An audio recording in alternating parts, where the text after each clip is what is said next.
What's going on, guys? So here in this pillar, we're going to talk about sleep. So sleep is one of the things that I think is wildly overlooked when it comes to pain management. And it's not that, it's not anything that people don't know. Like, if you sleep poorly, you wake up and you're usually stiffer, you're usually in more pain. Obviously, your mood tends to be worse, which affects all of that.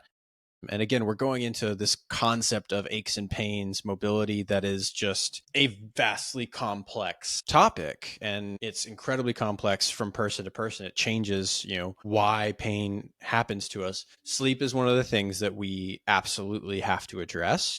Otherwise, we're leaving a big piece hanging. And it's just one of those things that we can address relatively easily for most people. And then some people are going to have other components they have to deal with. So if you're somebody who has sleep apnea, let's say it's not weight related, because we'll be talking about that for sure. But if it's not weight related, like you are having a poor time sleeping, or you're waking up exhausted, or you're, just waking up and not getting good quality sleep. Like if you're someone who does that on the regular, and if you're waking up your partner and your partner's concerned about you and saying you're stopping breathing and you're taking these big inhales, like that is something you want to make sure you go get addressed by a doctor. You might need a CPAP machine, you might need a sleep study, whatever it may be.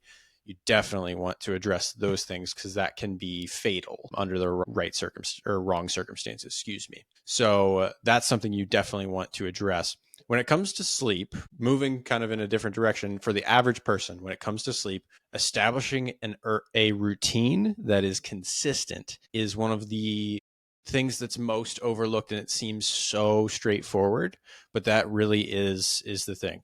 Now, if you're a parent and you're listening to this, or if you're a grandparent who your grandkids, live with you or stay with you often, hear me say this: parenting and being a parent of young children makes this one incredibly challenging.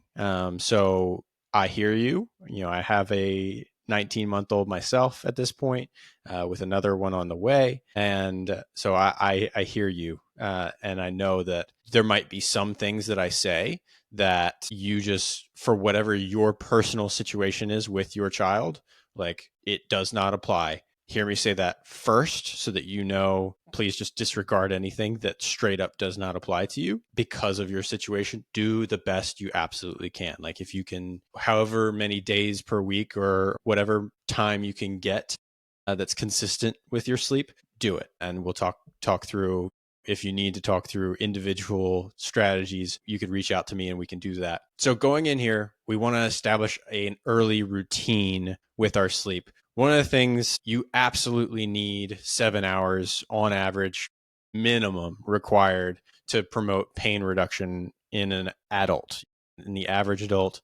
And that is, pretty much, we know that's the minimum for functioning optimally. Some people can go up, require as much as 9 hours to minimize their pain, to reduce stiffness. So that's the range we want to be in, is somewhere between 7 hours and 9 hours of actual sleep. Now that's not what time we actually got in bed. That's how long we're actually sleeping. Establishing this, part of this involves being physically active enough to be physically tired. So there's an exercise component of this as well with sleep.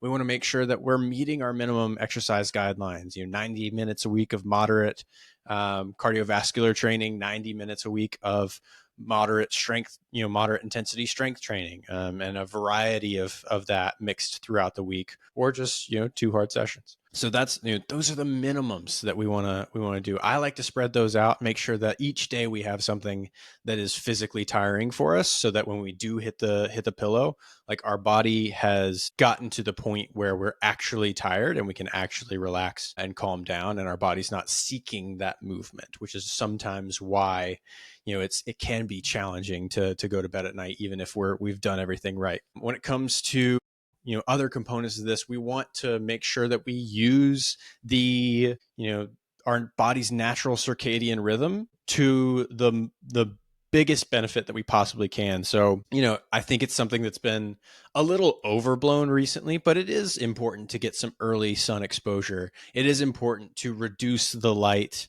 the unnatural internal lights. If you can switch from like overhead lights in the late afternoon, evening to like a dimmer lamp, if you can get away from screen time towards the evening, reduce our caffeine intake after in the afternoons beyond, most people will say like beyond 2 or 3 p.m.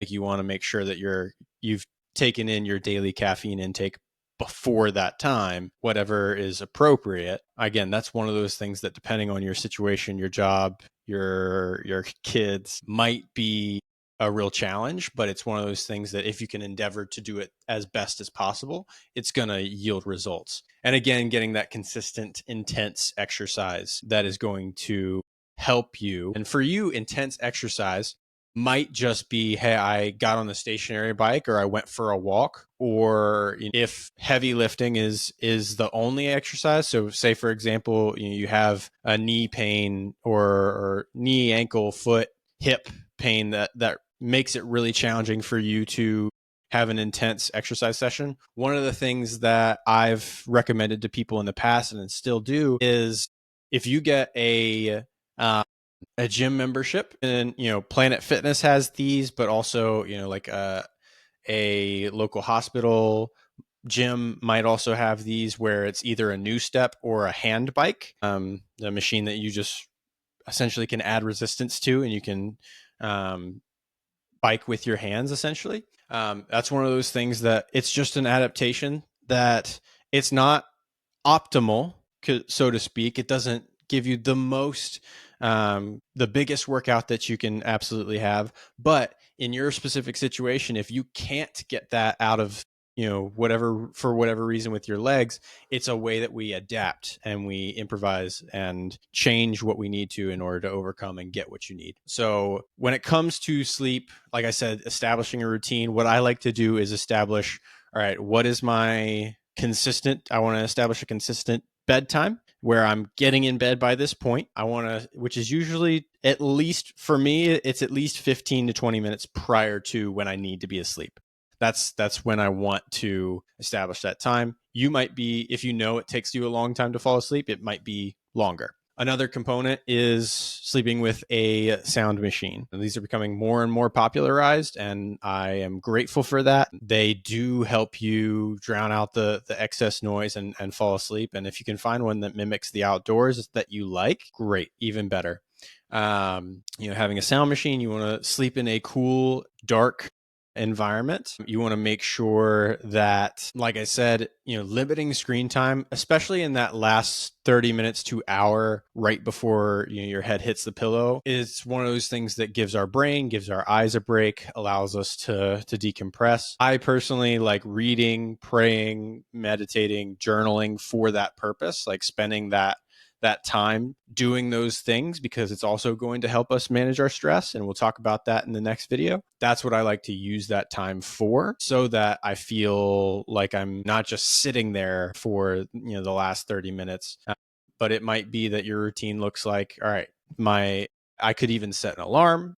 I've got 30 minutes before, I need to be in bed, before my head's going to hit the pillow. Okay, now I'm going to brush my teeth. I'm going to change. I'm going to, get my journal, and I'm going to journal, these 3 things. Maybe it's something I'm grateful for, something I enjoyed about my day, the best part of my day, and something I'm looking forward to.